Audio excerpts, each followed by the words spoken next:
Hello મિત્રો, સ્વાગત છે તમારું ફરીથી એક મારા નવા વિડીયોમાં. તો મિત્રો, વાત એમ છે કે મારે તમને મારા દુઃખની વાત કહેવાની છે, તો તમે વિડીયો જોજો, આખો મજા આવશે. તો મિત્રો, વાત કંઈક એવી છે કે પહેલાં તમે મારા રૂમની હાલત જુઓ.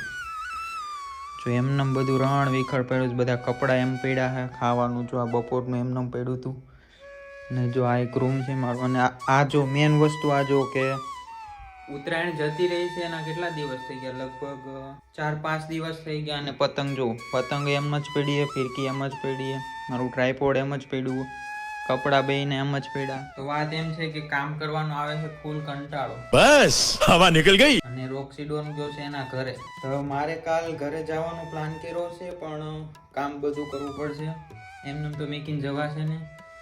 તો પેલા કામ કરવાનું છે ફટાફટ. કપડાં બધા એમ જ પડ્યા છે, તો આપણે કપડાને પહેલાં બધા સરખા કરશું, થેલામાં પેક કરશું. અને હજી તમને મેં એક વસ્તુ દેખાડું, વાસણ પડ્યા છે. તો તમને પહેલાં મારું રસોડું દેખાડું. જુઓ, સામાન એમને પડ્યો છે, વાસણ બી સવારને એમ જ પડ્યા, અને આ બધો સામાન બી ઉપર નીચે થઈ ગયો છે, તેને સરખો કરવાનો છે.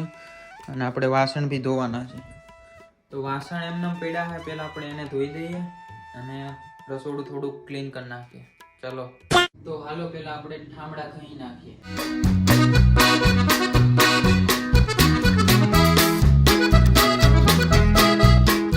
વાસણમાં કેવું હોય મિત્રો, જેટલો ખાધેલો કચરો તો ના કહેવાય, ખાધેલું જે આપણે જમવામાં થોડું ઘણું બાકી રહી ગયું હોય તો વધે ને હેઠવાડ કહેવાય. તો હેઠવાડ આપણે જો કેટલો ભેગો થયો, આમ જો આખું તપેલું ભરીને ભેગું થયું. તો પેલા આપણે આ હેઠવાડ બહાર ફેંકતા. તો હવે હેઠવાડ ફેંકીને આવી ગયો છે. હવે આપણે વાસણને પેલા પાણી વટા કાઢી નાખીએ.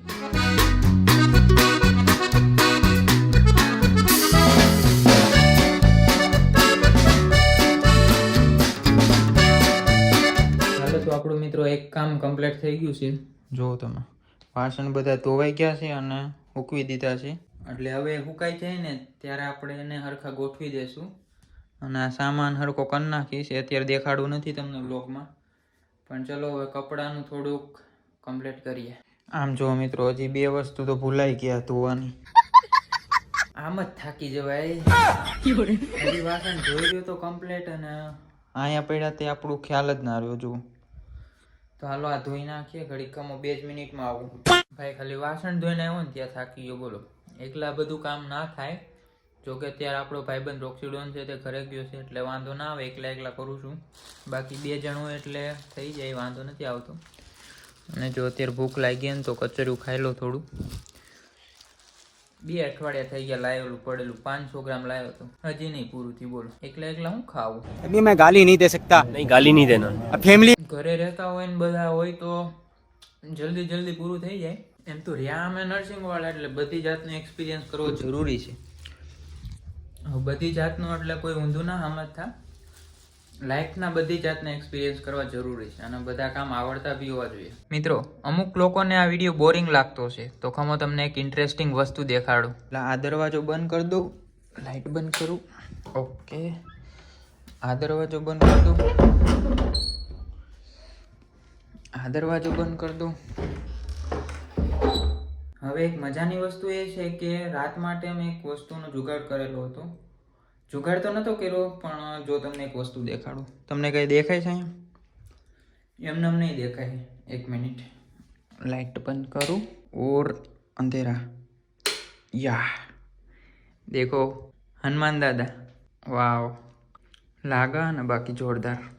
હવે આ હનુમાન દાદાની મૂર્તિવાળી લાઇટ છે, ખાલી નોર્મલ નથી, એની પાછળ બહુ મોટું લોજિક છે.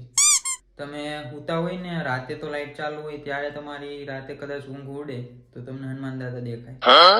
એટલે આજુબાજુ તમને એવું કઈ બીક લાગે કદાચ ભૂતની કે એવી બધી, તો એ બીક ના લાગે. એટલે હનુમાન દાદાની મૂર્તિ આપેલી, એની પાછળ બહુ મોટું લોજિક છે. હાલો, બહુ વાતો થઈ ગઈ. પેલા આપણે ફટાફટ કામ પતાવી દઈએ, કેમ કે રાતના 10:30 ઉપર વાગી ગયા છે, 11:45 જેવું. એટલે ફટાફટ પેલા કામ પતાવી દઈએ. જો મિત્રો, આ બેગ છે મોટું, એમાં આપણે બધા કપડાં ભરી દઈશું.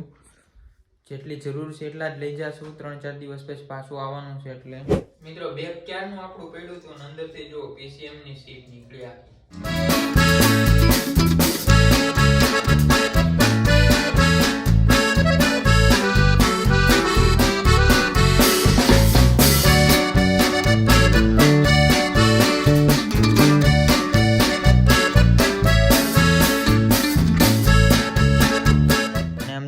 આપણે વાળા છે બધા એકદમ પ્રોપર દેશી ટાઈપથી. તો ભાઈ કપડાં બધા મોસ્ટ ઓફ વળાઈ ગયા છે, જોઈ લો. અને હવે ફટાફટ આના થેલામાં ભરી દઈએ, કેમ કે હવે 11:30 વાગી છે ને તો આંખમાં ઊંઘ આવે છે અને સવારમાં વહેલું જવાનું છે. તો ફટાફટ પેલા બેગમાં ભરી દઈએ.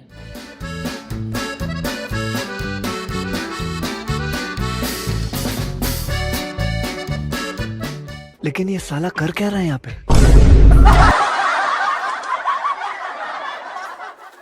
આમ જો થેલો હે ને આખો ભરાઈ ગયો છે અને આમાં જેટલા કપડાં જેમ તેમ નાખી દીધા ને બધા ધોવાના બાકી જ છે. એટલે એવું ના સમજતા કે સારા કપડાં બધા જેમ તેમ થેલામાં પેક કરી દીધા, એવું નથી. કપડાં બધા ધોવાના બાકી, એટલે તો ઘરે લઈ જાવ આખો થેલો ભરીને. જો આમ જો, ઓ ભાઈ સાહેબ, આખો ભરાઈ ગયો અને વજન બી લગભગ 4-5 કિલો જેટલો હશે. તો આ બધા કપડા આપણા મમ્મી ધોઈ દે છે બધા, એટલે તો ઘરે લઈ જાઉં છું અને એટલે તો ઘરે ધક્કો થાય છે. તો આપણી મેન વસ્તુ બધી અહીં નીચે જ પડી, મારો બેડ છે ને અહીં નીચે બધી વસ્તુ પડી. તો મિત્રો સામાન આપણો પેક થઈ ગયો છે. જો આ એક થેલો થઈ ગયો છે તૈયાર, અને બીજી અમુક નાની મોટી વસ્તુ છે આપણે સવારમાં પેક કરી દઈશું. અને જો મિત્રો ઉત્તરાયણ જતી રહી ને તોય હજી કેટલી પતંગો વધી હજુ. આમ તો જો, અને 2 ફિરકી એમ પડી. આ 5000 વાર હતી એમાંથી થોડીક જ વધી હશે, અને આ નવી લીધેલી એમ પડી. કેમ કે ઉત્તરાયણ હતી એના પછી બીજા દિવસે અમારી પરીક્ષા હતી, એટલે એટલી બધી મજા ના આવી આ વખતે ઉત્તરાયણમાં. હવે તમને મિત્રો એમ થતું હશે કે મારી વાતો બધી તમને કેમ કહું છું, તો ખાલી કહેવાનો મકસદ એ જ છે કે અમુક લોકોને કીડો હોય. क्या बात कर रहे हैं? કીડો તો ના કહેવાય, જો કે અમુક લોકોને મનમાં હોય કે રૂમ રાખીને રહેતા એને હું જલસા હોય, એકલા રહેવાની તેવડ હોય અને બધું કામ કરવાનું દાનત હોય અંદરથી, તો જ એકલા રહેજો. બાકી જ્યાં તમે હોસ્ટેલ બોસ્ટેલમાં રહેતા હોય ત્યાં ગોઠવાયેલા જ રહેજો. એકલા રૂમ રાખીને રહેવાની વાત ના કરતા, બાકી કામ બધા કરવા પડે. તો બસ મિત્રો, વિડીયોમાં ખાલી આટલું જ હતું. આશા કરું છું કે તમને આજનો વિડીયો ગમ્યો હશે ને થોડીક ઇન્ફોર્મેશન કે કંઈક મનોરંજન મેળવ્યું હશે. તો નવા વિડીયો માટે લાઈક, સબસ્ક્રાઈબ, ફોલો, શેર કરતા જાજો. જય Shri Ram and bye bye.